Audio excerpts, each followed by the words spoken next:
साहेब यांच्या फोनवर SP साहेबांचा फोन आला होता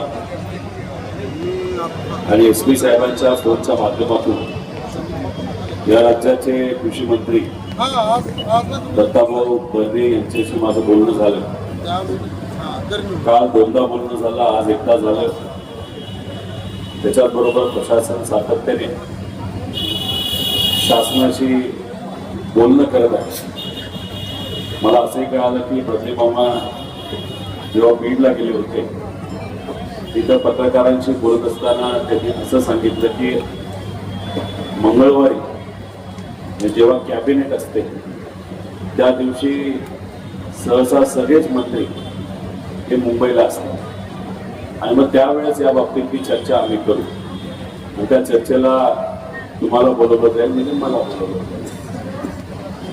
मी खरं तर त्यांना हेच सांगितलं आहे की कॅबिनेटच्या बैठका दर आठवड्याला असतात. हा प्रश्न शेतकऱ्यांचा आहे, शेतकऱ्यांसाठी अतिशय महत्वाचा आहे.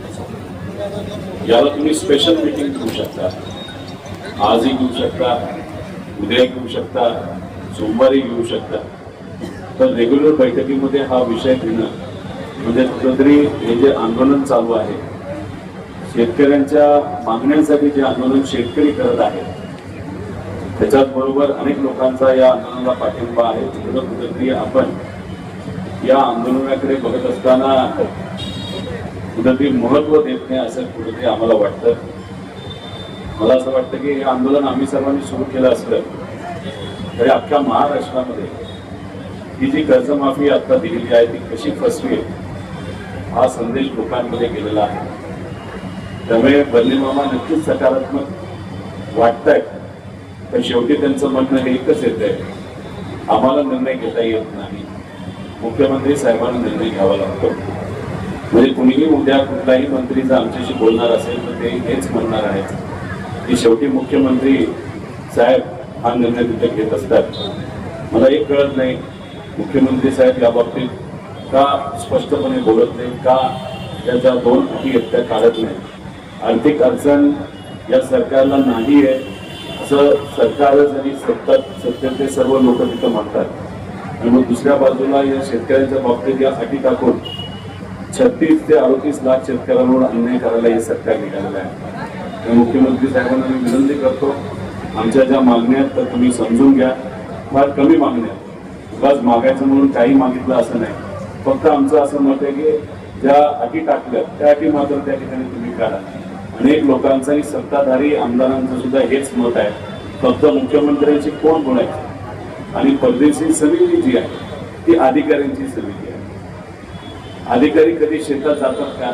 कुणी जा एसीत बसून एखादा निर्णय घेतला आणि तो निर्णय जर शेतकऱ्यांवर आणि महाराष्ट्रावर लादायचा असेल तर नक्कीच त्यातून अन्याय होणार. अधिकारी चुकतात असं मी म्हणणार, पण मग अधिकाऱ्यांना ज्या शेतकऱ्याच्या खऱ्या अडचणीत त्या माहीत नसतात, म्हणजे ते पैसा वाचवण्याच्या नादामध्ये त्यांनी रिपोर्ट दिला, तो तसा कॅबिनेटनी मंजूर केला आणि सरकारकडनं तो डिक्लेअर झाला.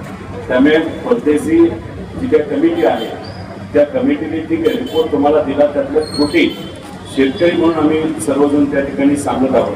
त्यामुळे आमच्या या शेतकऱ्यांचं तुम्ही ऐका आणि शेतकऱ्याचं मत हे अधिकाऱ्यांपेक्षा कितीतरी मोठे असं मला तरी त्या ठिकाणी वाटतं.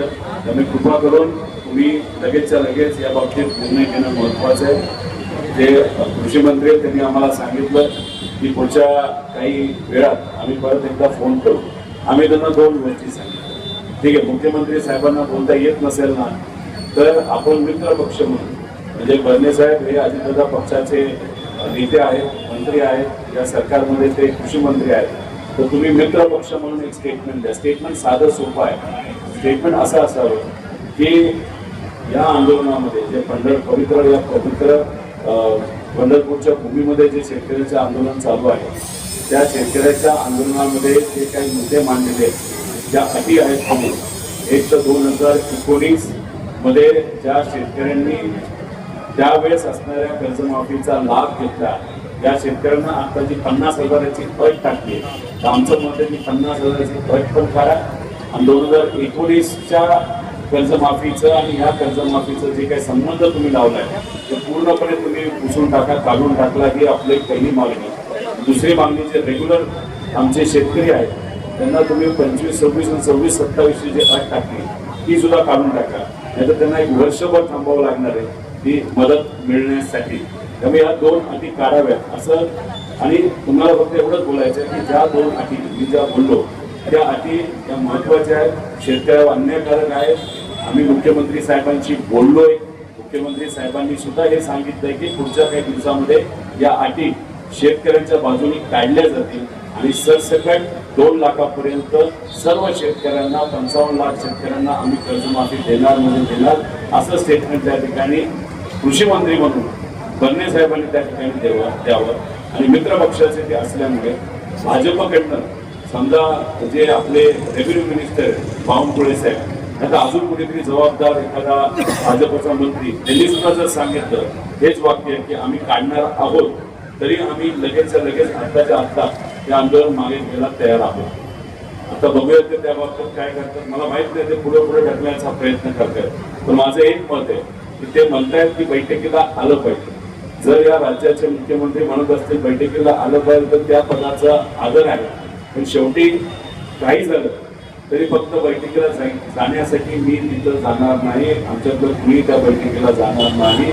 तुम्ही मीडियासमोर, या महाराष्ट्राच्या सामान्य शेतकऱ्यांसमोर तुम्ही जाहीर करा की आम्ही या दोन्ही अटी मागे घ्यायला तयार आहोत, तरच आम्ही आपल्याला भेटायला येऊन चर्चा करू आणि त्यातून मार्गदर्शन करू.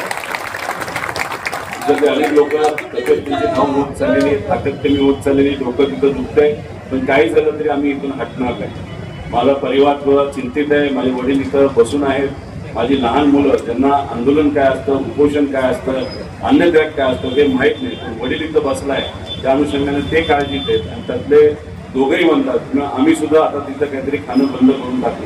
म्हणजे प्रांजळ मनाचे लोक आहेत, मुलं आहेत, त्यांना खरं तर या जगामध्ये काय चाललंय हे माहीत नाही. पत्नी माझी टेन्शनमध्ये आहे, तर त्यांना एवढंच सांगतो, जर सामान्य लोकांच्या हितासाठी आम्ही इथं आंदोलन करत असू तर आमच्या पाठीमागे विठोबराया आहे.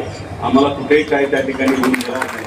आणि जगदंबा आई सुद्धा आमच्या बरोबर आहे, त्यांनी सुद्धा आम्हाला आशीर्वाद दिले. आणि सगळ्यात महत्त्वाचं, शेतकरी आज आमच्या बरोबर आहेत, सामान्य लोक आमच्या बरोबर आहेत, मजूर आमच्या बरोबर आहेत. कर्जत जामखेडचे सुद्धा अनेक मान्यवर आमचे सगळे मतदार आणि नागरिक या ठिकाणी आलेत. अख्ख्या महाराष्ट्रातून इथं लोक आता पाठिंबा देत चाललेत. साधा एक शेतकरी सुद्धा येऊन म्हणतोय, साधा मुलगा येतो आम्ही बीडवरनं आलो, कुणी म्हणते अमरावतीवरनं आलो, कुणी म्हणते नाशिकवरनं आलेलो आहे. काही कुठल्याही राजकीय पक्षाची त्यांचं घेणं त्यांना नाही, पण त्यांचं मत आहे आमच्या 2.5 लाखाचं थक बाकी आहे, आमची 3 लाखाची थक बाकी आहे, आमची 1.5 लाखाची थक बाकी आहे, 50,000 काहीच होणार नाही. आणि काही येतात म्हणतात की आमचं रेग्युलर आहे, पण हे 25, 26, 27, 27 म्हणजे अजून 1 वर्ष आम्ही कसं राहायचं. म्हणजे मला असं वाटतं या आंदोलनाचा एक फायदा मात्र झाला आहे की जे सरकार त्यांच्या या योजनेच्या माध्यमातून आपल्याला फसवायला निघालं होतं, लोकांना मात्र त्या ठिकाणी कळालं की योजना फसवी आहे. त्यामुळे मला लोकांना विनंती करायची की हा लढा आम्ही लढतोच आहे, पण आपल्या सर्वांना सुद्धा हा लढा लढावा लागेल. खरं तर कुठल्याही सरकारी गाड्या असतील, सरकारी मालमत्ता असेल त्याची तोडफोड करू नका, एवढीच विनंती आम्ही सर्वजण करतो. मला काही बीडच्या शेतकऱ्यांकडनं कळालं की तिथं जे शेतकरी नेते म्हणजे आपले कृषी मंत्री बीडला गेले होते, तेव्हा त्यांची गाडी शेतकऱ्यांनी कुठल्या राजकीय पक्षाने अडवली नाही आणि जाब विचारलं आम्हाला न्याय तुम्ही त्या ठिकाणी कधी देणार. मला असं वाटतं की शेतकरी आता पुढे ते भावनिक व्हायला लागलेत आणि खास करून शेतकऱ्यांची मुलं ही भावनिक व्हायला लागली. आज बन्ने मामांची गाडी अडवली, उद्या कोणाची गाडी अडवली जाईल हे आम्हाला त्या ठिकाणी सांगता येणार नाही, कुठले रस्ते अडवले जातील हे सांगता येणार नाही. आणि मलाही कुठेतरी असं वाटायला लागलंय की इथं बसून कदाचित प्रशासनाला बरंच काय असं वाटतं की सगळं नियंत्रणात आहे. त्यामुळे उद्याचा पूर्ण दिवस मी इथं असेल आणि माझ्या मनात असे अजून निर्णय त्या ठिकाणी घेतला नाही. आपण जर उद्या संध्याकाळपर्यंत आणि परवा सकाळपर्यंत आपल्या बाजूचा निर्णय, शेतकऱ्यांच्या बाजूचा निर्णय त्या ठिकाणी घेतला नाही तर मला असं वाटतं की इथून मंदिर फार लांब आहे. त्यामुळे अजून जवळ म्हणजे श्री नामदेव पाळीच्या इथं जाऊन आपल्याला तिथं हे जे अन्नत्याग आंदोलन आहे ते तिथं जाऊन त्या पायरीच्या इथं बसून त्या पायरीचा आशीर्वाद घेऊन तिथं ते आंदोलन परवापासून तिथं करावं लागेल असं मात्र त्या ठिकाणी आम्हाला सगळ्यांना तिथं वाटतंय.